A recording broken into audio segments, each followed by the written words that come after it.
అందరికీ నమస్తే. Welcome back to our channel. Kanipakam వినాయకుడి చరిత్ర గురించి తెలుసుకుందామండి ఈ వీడియోలో.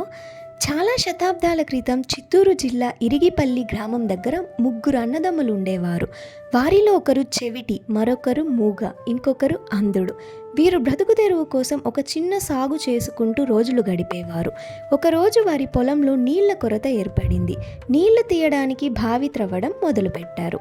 బావి త్రవ్వుతూ ఉండగా ఒక ఇనుప పరికరం అంటే కోడలి నేలలో గట్టిగా ఏదో తగిలింది.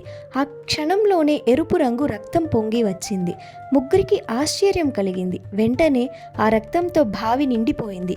అద్భుతంగా ఆ రక్తం ముగ్గురి లోపాలను కూడా పోగొట్టేసింది. చెవిటివాడు వినగలిగాడు, మూగవాడు మాట్లాడగలిగాడు, అంధుడు చూడగలిగాడు. అప్పటి నుంచి అక్కడ స్వయంభూ శ్రీ వరసిద్ధి వినాయకుడు వెలిశాడు. గ్రామస్తులు ఆ అద్భుతాన్ని చూసి భక్తితో ఆయనను ఆరాధించడం మొదలుపెట్టారు. క్రమంగా ఆ స్థలానికి కాణిపాకం అనే పేరు వచ్చింది. కాణిపాకం అనే పేరుకి అర్థం చూద్దాం. కాని అంటే తడబాటు లేకుండా, అడ్డంకి లేకుండా, పాకం అంటే నీరు పొంగిపోవడం. అందుకే నీటిలో స్వామి ప్రత్యక్షమయ్యాడు అన్న అర్థంలో ఈ పేరు ఏర్పడింది. కాణిపాకం గుడి ప్రత్యేకత గురించి తెలుసుకుందాం.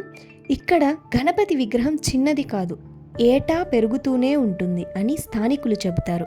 స్వామి ముందు నిత్యం తీర్థం పొంగుతూనే ఉంటుంది. ఒకవేళ ఎవరు అబద్ధం చెప్పినా ప్రమాణం చేయడానికి ఇక్కడికి తీర్థం ముందు నిలవలేరని నమ్మకం. అందరికీ ఈ వీడియో నచ్చినట్లయితే లైక్ చేయండి, షేర్ చేయండి అండ్ సబ్స్క్రైబ్ చేసుకోవడం మర్చిపోవద్దు. Thank you.